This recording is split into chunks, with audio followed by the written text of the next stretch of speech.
Cześć, Bartek Urban. Zapraszam do testu Volvo S90.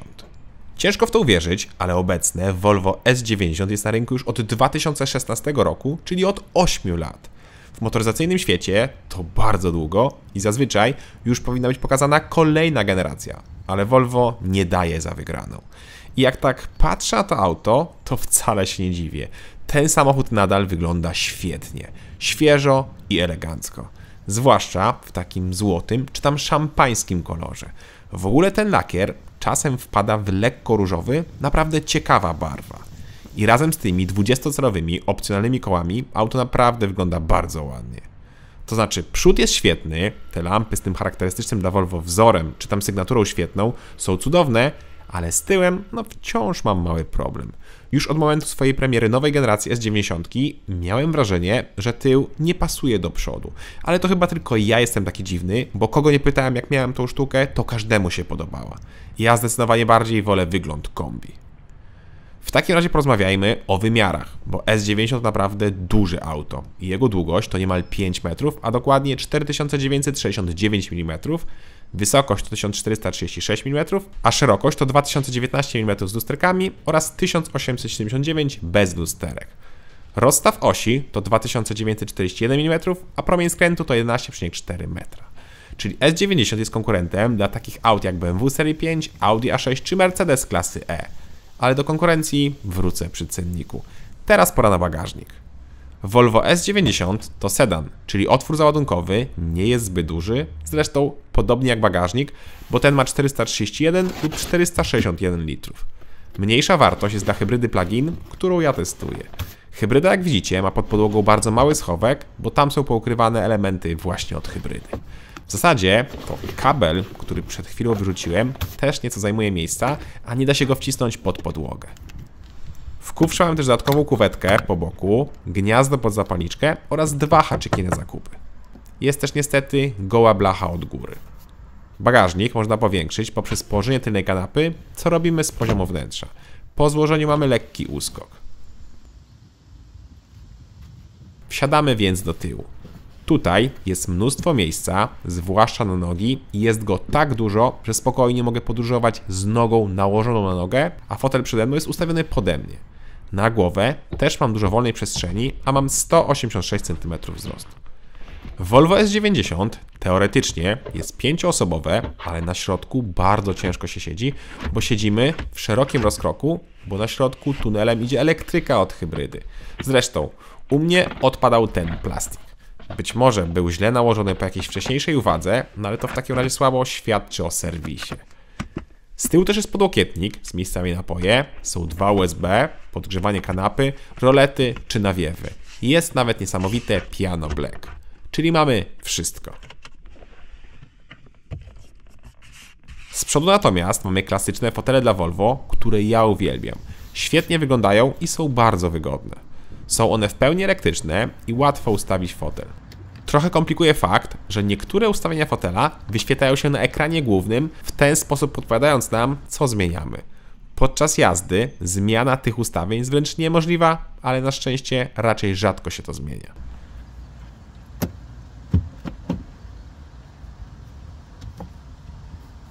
Pora więc na deskę rozdzielczą. Na deskę, która jest piękna, klasyczna dla Volvo. Jest minimalistyczna, ale i nowoczesna. Tutaj nic nas nie rozprasza zbędnymi oświetleniami ambientowymi czy wystającymi tabletami. Jest dokładnie tak, jak powinno być. Z jedną małą uwagą. Jest pokrętło od audio, ale nie ma pokręteł czy tam przycisków od temperatury. No to powinno być zawsze fizyczne. Sam ekran, jak widzicie, działa dobrze i kryjąc system oparty o Androida wraz z pakietem Google'a. Dokładnie o wersji 11 Androida. Ja wiem, że już jest dużo nowsza wersja, ale w aucie nie ma to takiego znaczenia.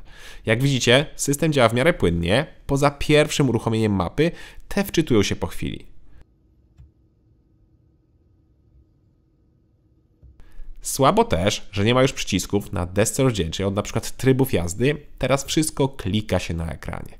Co ciekawe, jest też opcja od wyłączenia pneumatycznego zawieszenia, która jak dla mnie nic nie robi. To znaczy, auto w opcji ma pneumatykę tylko na tyle, ale przełączenie tej funkcji tutaj na ekranie, no nic nie zmienia. Dziwne.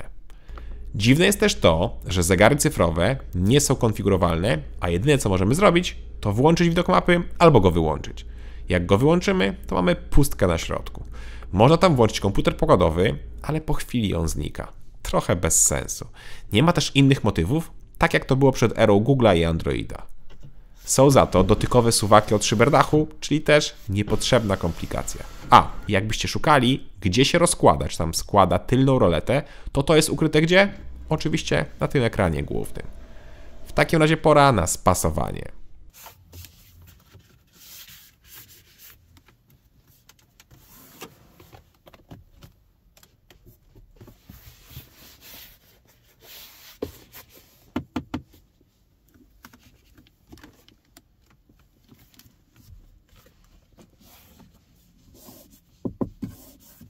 Jest bardzo ładnie, materiały są naprawdę przyjemne i niemal nic nie skrzypi, a tak naprawdę jedyny minus to piano black. Ale spasowanie, tak jak słyszeliście, jest naprawdę świetne. A propos świetnych rzeczy, to ja miałem opcjonalne audio Bowers i uważam, że jest to wciąż najlepsze audio, jakie jest dostępne w tej klasie. Obłędnie dobrze gra. To teraz pora na schowki, a potem zaglądamy pod maskę.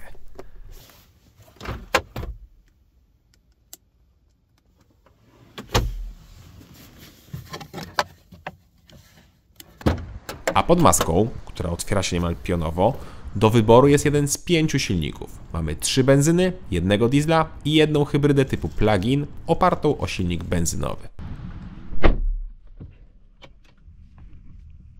Diesel ma oznaczenie B5 i jest to 2.0 turbo o mocy 235 koni. Benzyna ma oznaczenie B4 i ma też 2.0 turbo pod maską, ale o mocy 197 koni. Są też dwa mocniejsze warianty benzynowe B5 i B6 oparte o silnik również 2.0 turbo R4, które mają 250 oraz 300 koni. Wszystkie silniki z oznaczeniem B mają też miękką hybrydę, która ma 14 koni mocy. I tak, benzyna oraz diesel mają takie samo oznaczenie B5. Trochę mylące. Hybryda natomiast, to oznaczenie T8, jest oparta również o silnik 2.0 turbo, ale tutaj dodatkowo jest jeszcze kompresor i silnik elektryczny, co łącznie daje nam aż 455 koni. Tym samym jest to najmocniejsze Volvo w historii. Aż 455, bo początkowo S90T8 tej generacji, jeszcze przed faceliftingami, miało 390 albo 405 koni, a teraz jest aż 455. Silnik spalinowy wciąż generuje około 310 koni, a elektryczny ma teraz 145, czyli mocno zwiększoną moc elektryka, bo wcześniej miał on około 90 koni. W całym układzie jest jeszcze jeden silnik, generator ICE, który ma około 30 koni. Czyli łącznie jest 455 koni i aż 709 Nm, a to w połączeniu z automatyczną skrzynią biegów i napędem na wszystkie koła powinno nam dać 4,7 sekundy do pierwszej setki. Pora to sprawdzić.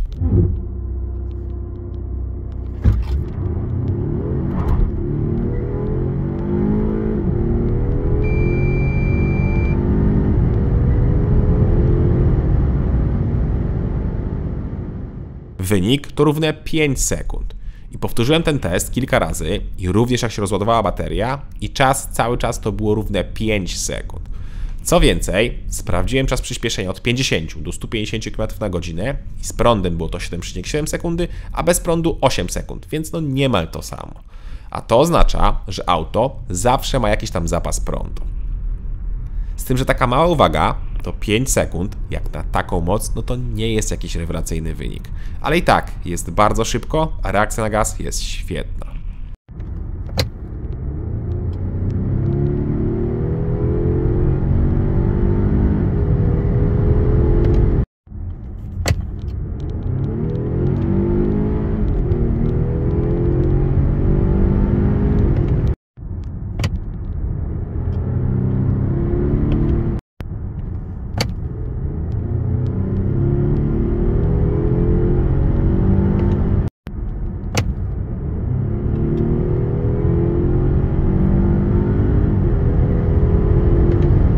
Niemal od razu auto przyspiesza, co jest świetne. Auto ma 8-biegowy klasyczny automat, który dobrze sobie radzi, a jedyną uwagę mam do trybu B, czyli odzyskiwania energii, który nie jest narysowany na skrzyni, na tunelu środkowym, dopiero widzimy go na zegarach. Taka trochę dziwna oszczędność. W ogóle najlepsze w S90 T8 jest przyspieszenie. Jak przyspieszamy tak w miarę delikatnie, nie klepiąc maksymalnie gazu. Czujemy, jak ten mocny elektryk szybko nam pomaga i świetnie auto przyspiesza i robi to z niebywałą lekkością. W życiu nie można powiedzieć, że to tylko 2.0, a reakcja i osiągi są super. To znaczy, czuć, że jest to 2.0 przy wyższych prędkościach i jak przekroczymy te 120-140 km/h, bo auto wtedy wyraźnie puchnie. Zresztą samochód jest ograniczony do 180 km/h, a przyspieszenie od 100 do 180 trwa 9 sekund. A to oznacza, że pewnie do 200, od 100 do 200 trwałoby około 12 sekund. Z tą mocą powinno być przynajmniej o 1 sekundę szybciej, przynajmniej. I w zasadzie to by się zgadzało, bowiem ma się wrażenie, że nie jedziemy wozem, który ma 450 koni. Tutaj jak wciśniemy gaz, to reakcja i osiągi są świetne, ale są one liniowo rozwijane i nie czuć kopnięcia w plecy. Auto ładnie się rozpędza, liczby płynnie się zmieniają na zegarach, ale spodziewamy się więcej po tej mocy. Ja bym obstawiał, że auto ma realnie 350 koni, a nie 455. I S90 jest ciężka, bo T8 waży niemal 2200 kg i to też czuć lekko na zakrętach. Auto klasycznie, jak każde inne Volvo, prowadzi się bardzo lekko, co nie każdemu przypadnie do gustu. Nie jest też super komfortowe, ale jest taki idealny kompromis. Jazda S90 to naprawdę przyjemność, bo to też jest auto, które nie korci i nie nastraja, żeby jechać szybciej. Tutaj dylektujemy się ciszą, wygodą i genialnym audio. A kompletna cisza jest przez około 45-50 km, bo tyle udało mi się przejechać na samym prądzie, a bateria ma pojemność 14,7 kWh netto. Później uruchamia się silnik spalinowy i auto zaczyna palić. A pali w mieście około 9 do 10 litrów, a na trasie przy 120 jest to 7,5, a przy 140 8,5. Czyli są to niemal takie same wyniki, jak było przed liftem hybrydy, czyli jak miała 390 koni.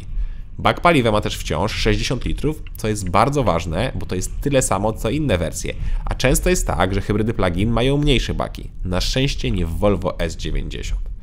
Wracając jeszcze do napędu, to Volvo S90 ma 4x4, z tym, że tutaj napęd naprzód jest za pośrednictwem silnika spalinowego, a tył napędza silnik elektryczny. Są one niezależne, to znaczy nie ma pomiędzy nimi połączenia fizycznego i to niestety było czuć, jak auto traciło trakcję z przodu podczas testu przyspieszenia.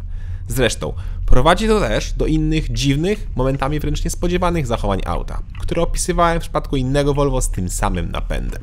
Otóż jak jedziemy spokojnie po mokrym, czy tam po jakiejś luźnej nawierzchni i jedziemy tylko na silniku elektrycznym i nieco mocniej dodamy gazu, to czujemy, jak ucieka nam tył, po czym po chwili dołącza się przód. W przypadku S90 nie miałem takiej sytuacji, żeby to sprawdzić, ale coś czuję, że tutaj będzie tak samo. Oczywiście systemy działają, ale warto mieć to w pamięci. Pora więc na cennik. Podstawowy Volvo S90 z silnikiem B4 benzynowym i napędem naprzód kosztuje 247 tysięcy złotych. Diesel startuje od 292 tysięcy złotych, ale ma od razu napęd na wszystkie koła. A hybryda plug-in, którą testuję, startuje od 324 tysięcy złotych. Ja miałem najwyższe wyposażenie z dodatkami, stąd też cena wyniosła około 400 tysięcy złotych. Mówię około, bo obecnie nie działa konfigurator i opieram się o ceny z niemieckiego konfiguratora. W ogóle z tego co widzę, to ceny dla S90 nie wzrosły od kwietnia 2022 roku. Ciekawe. Druga ciekawostka to fakt, że wersja B6 z miękką hybrydą jest droższa niż ta wersja PHEV, którą testuję, z tym samym wyposażeniem. Różnica to 6000 zł na korzyść PHEV-a. Gdybyśmy chcieli porównać cenę Volvo do niemieckiej konkurencji, to przykładowo podstawowy Mercedes klasy E, też dwulitrowka turbo o mocy 204 koni, kosztuje 270 tysięcy złotych. BMW serii 5, też z dwulitrówką turbo benzynową, ale o mocy 208 koni, kosztuje 255 tysięcy złotych, a Audi A6, też z dwulitrówką rzędową czwórką, ale dieslem o mocy 160 koni, kosztuje 235 tysięcy złotych. Podobnie jest, jak porównamy wersję plug-in. To Volvo wychodzi nieco taniej, ale jest też starszą konstrukcją i na przykład wolniejszą niż BMW 550e, bo tam jest 489 koni i pierwsza setka po 4,3 sekundy oraz tam jest 3-litrowa rzędowa szóstka pod maską. Ale też cena początkowa dla BMW to 380 tysięcy złotych, czyli 56 tysięcy złotych więcej niż Volvo. I tak jak mówiłem, zarówno BMW, jak i Mercedes to dużo nowsze konstrukcje z 2023 roku, a więc i nowsza technologia. Volvo wydaje się więc dobrze wycenione względem konkurencji, bo oczywiście jest drogo i jakby było taniej, to by się jeszcze bardziej opłacało. To, co mi się podoba w Volvo, to styl i komfort, bo naprawdę w tym aucie się odpoczywa.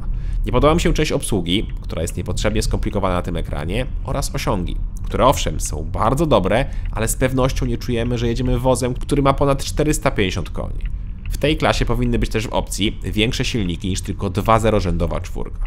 Pamiętajmy też, że wybierając odmianę z wtyczką, czyli plug-in, trzeba być świadomym klientem i kiedy się da ładować to auto. Bez garażu z dostępem do prądu taki zakup ma bardzo mało sensu. Cześć!